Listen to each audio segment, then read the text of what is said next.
Now it's time for the district breakdown. We welcome in Inside High School Sports Insider, Matt Harris, to break down the district a little more and maybe give some insight on what he thinks is going to happen in the 2020 season. Matt? Thanks, Ashley. This week, we're talking Fort Bend ISD and George Ranch, who joins the district after spending last season paired with the Alief and Pearland ISD schools. This district has plenty of talent at the top, and I also think there's a clear favorite here, and we'll start with that team. For the first time since moving up to 6A, Ridgepoint did not win its district, instead finishing second after a loss to a really good Travis squad. I think the Fort Bend ISD schools only get a one-year reprieve on Ridgepoint's reign. I have the Panthers back on top in 2020. One of the biggest reasons for that is Ridgepoint brings in friend of the show, Rick LaFavors, to take over as head coach. LaFavors turned around Lamar Consolidated in just a few seasons and is one of the better coaches in the area in my opinion. But just having a good coach won't get a team too far. It's a good thing the cupboard is far from bare. John Paul Richardson is an excellent receiver, and he figures to be the top target for Bert Emanuel Jr., who takes the reins at quarterback, though he does have a good amount of varsity experience already, despite not being the full-time starter last season. Marvin Session and Keith Jackson round out what should be one of the better offenses in the area. First-team All-District tight end Parker Menifee is back as well, and they'll have a good collection of talent at offensive line to help facilitate that success.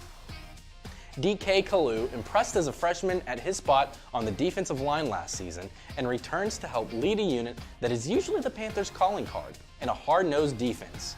Expect Ridgepoint to retake the district crown this season.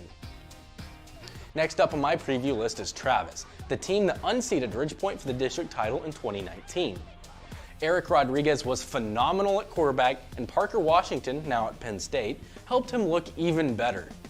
Kalen Schenkel completed a three-headed monster of an offensive attack at running back, but all three are gone, so who steps up?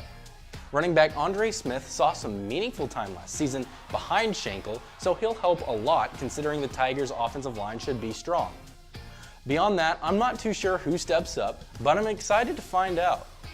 Travis has a good program, and I'm confident the Tigers can replace the historic talent they lost. While Bush is losing its fair share of talent as well, I think the Broncos should be back in contention in 2020. The biggest hit to that departing talent is at quarterback, where it is unclear who will step up. But whoever it is will have plenty of weapons. Running back Donovan Nixon is back, along with wideout Anthony Herrera.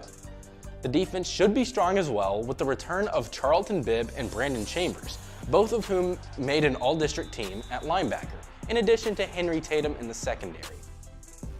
The loss of wideout and defensive back Jalen Weatherspoon to graduation hurts, but Bush will certainly be back in the back end of the playoff conversation. Another squad that figures to be squarely in the mix for one of the final spots is the Elkins Knights. A talented defense will have to lead the way as a young offense gets its feet wet. Savion Sims and Jordan Robertson return out wide, but I have no idea who will be getting them the ball. The defense will be led by Malik Rugby and Torian Crawford anchoring the line and Blake Thompson holding down the secondary. If the offense can figure things out, I think Elkins could grab a playoff spot. If not, then it might be a long season for the Knights. The district newcomers should factor into the playoff picture as well. George Ranch returns a nice collection of offensive talent that includes what I think is a nice big three. Quarterback Sam Miller threw 20 touchdowns last year, with his main target being Javon Gibson, who caught nearly half of those TD passes. Hyman Drinkard is back as well after a sophomore season that saw the running back go for more than 1,000 yards and 12 scores of his own. The front seven returns dominant lineman Dave Babalola and a solid linebacking core, and Jeffrey Ichukwu will anchor the defensive backs from his spot at safety. I have George Ranch making some noise in its new district with a second place finish. Last season, Clements failed to score more than 20 points in any game, and that offense returns just 2 starters. But the good news is the defense returns boatloads of talent, with Matt McGinnis leading the way at linebacker. And despite returning just 2 starters, the offense should have plenty of weapons in Patrick Smith and Chase Bell at wide receiver and David Kazimierowicz at tight end. The big question will be figuring out who will be getting the ball out to those weapons at quarterback.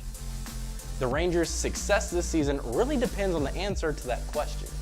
Meanwhile, Dulles is quite the opposite. The only thing worse than returning just 2 offensive starters is only returning 1, and the Vikings defense returns just 3 starters. With 4 starters back in total, Dulles will need to retool most of the team. Ryan Alanes saw time at wide receiver last season and will likely slot in as the Vikings' #1 wideout. Second-year coach Shane Bird also likes Gerald Hayes at running back. The linebacking core will be the strength of the defense, with Jackson Tilley and Chris Smith returning. There are still a ton of holes to fill, but last year's team won just 2 games. I think that provides some promise for the guys who will step up to fill the lost production. If they can be better than the ones who came before them, Dulles can absolutely improve this season.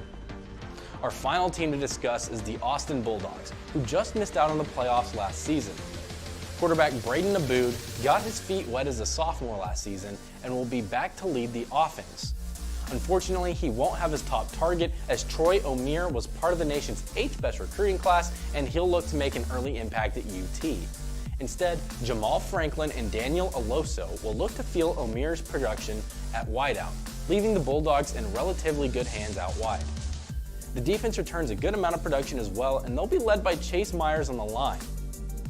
This district has plenty of talented teams at the top, and I think there are several teams behind that who will look to grab a playoff spot.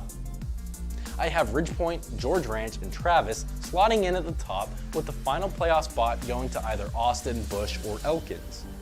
For that spot, I'm going with my team to watch, the Bush Broncos. I think Bush returns the best collection of talent among those 3, but the thing that gives me hesitation is that Bush has to replace its quarterback. Still, I think the Broncos can lean on past playoff experience, and they should be pretty good on defense, and they return a strong offensive line.